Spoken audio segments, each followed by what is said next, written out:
In this video, I'm going to be speaking about the #1 most popular dividend ETF. And despite its popularity, I don't think it gets a whole lot of coverage. So the dividend ETF I am speaking about is the Vanguard Dividend Appreciation ETF. It is the largest holding that I have in my investment portfolio myself. And overall, based on assets under management, this ETF comes in at number 14. So overall, it is relatively popular, but compared to some other ETFs, not quite so popular, but it does beat out other popular dividend ETFs like the Vanguard High Yield Dividend ETF and even SCHD. So I definitely do believe that this ETF needs some spotlight considering that it is the most popular dividend ETF, but it's not really spoken about so often. So I'm going to be breaking down its holdings and investment methodology. And before we begin, if you can give this video a like and subscribe for future content, that'll help this video get out there and you'll also be able to see more content like this going forward. I absolutely love this ETF. As the name suggests, it focuses on dividend appreciation and not so much on dividend yield. This ETF is a great standalone ETF to invest in alone, or it can make a great complement to your investment portfolio as a whole. Now, on the surface level, the intent of this ETF is to track the performance of the S&P US Dividend Growers Index. Now, the way this ETF selection methodology operates is quite a bit easier to understand, I feel, than an ETF like SCHD. This ETF is designed to measure the performance of U.S. companies that have followed a policy of consistently increasing their dividends every year for at least 10 consecutive years, and then it excludes the top 25 highest yielding eligible companies. So what companies you're going to get with that selection methodology is a list of companies that definitely do have a great history of growing their dividends, but it's also going to exclude those high yielding dividend companies that might not be growing in capital appreciation too much. Let's take a quick overview of the industries here. So you definitely do get a weighting of information technology, which is great because that seems to be the area of major growth recently. But you also pretty much get every other single industry other than real estate investment trust because it excludes that industry as a whole.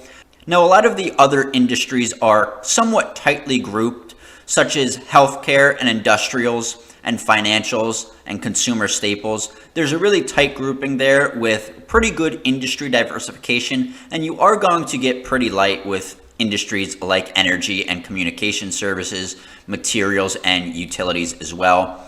So you're going to get those industries that grow a lot, but also some of the more defensive industries like healthcare, which is its third largest holding, and then even financials, which is its second largest holding.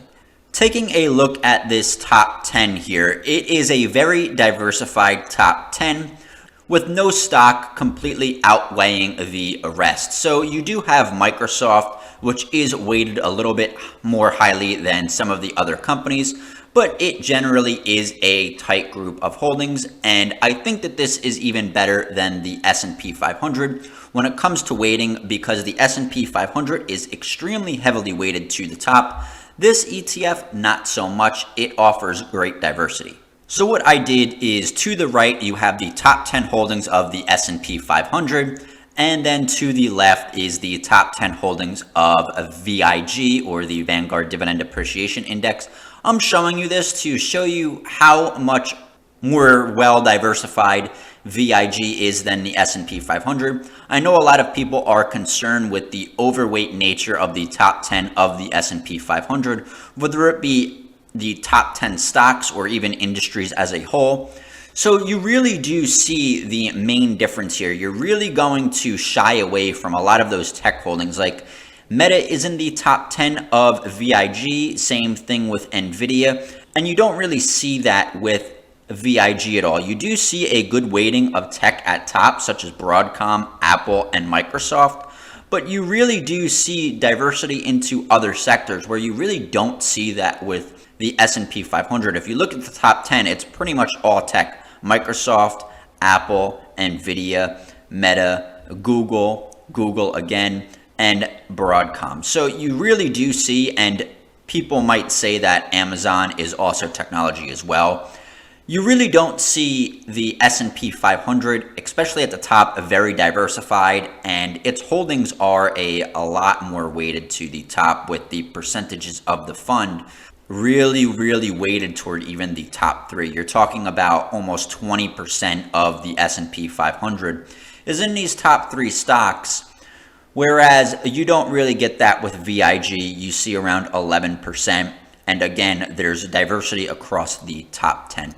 That's why I really like VIG, because it provides a counter to the overweight of the S&P 500 and also still provides great growth overall. Now, we do focus on dividends quite a bit on this channel, so let's quickly speak about that. It does currently offer a yield of about 1.76%. So when it comes to dividend ETFs, again, this isn't really made for high yield. It's made for appreciation. You really are getting that dividend growth with this ETF, and that is its yield according to Seeking Alpha. This is subject to change based on the price of the ETF, of course. And in line with the investment methodology, look at this dividend growth here. It does have a long history in itself of growing the dividend, 10 years, and that dividend growth rate is toward the high end over the 5-year average of about 9.5%, which is great growth overall with a good history of growth. And let's look at historical performance. Yeah, as you can imagine, it does not beat out the S&P 500 because the S&P 500 does include those high-flying growth companies that I mentioned before. But if you're a dividend investor, your intent might not be to beat out the S&P 500. It's to have a less volatile investment methodology. And this ETF, of course, did grow pretty well over that time, and it also experienced low volatility, with its standard deviation being lower than the S&P 500. It also had a much lower worst year, losing about half as much of the S&P 500, with a lower max drawdown as well. And again, this ETF isn't really made to be a growth ETF. It's made for growing dividends over time.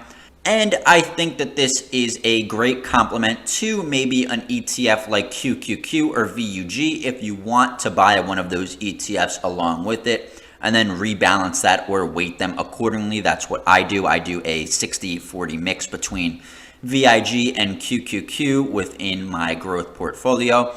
And that gives me a great way to balance out my portfolio when I think the time is necessary, or just to have a little bit more holding diversity and not be so weighted in the S&P 500 holdings.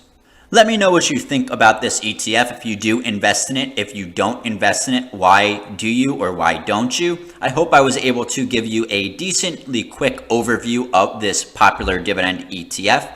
Remember, if you did appreciate this content, please like and subscribe for future content, and I'll see you all in the next video.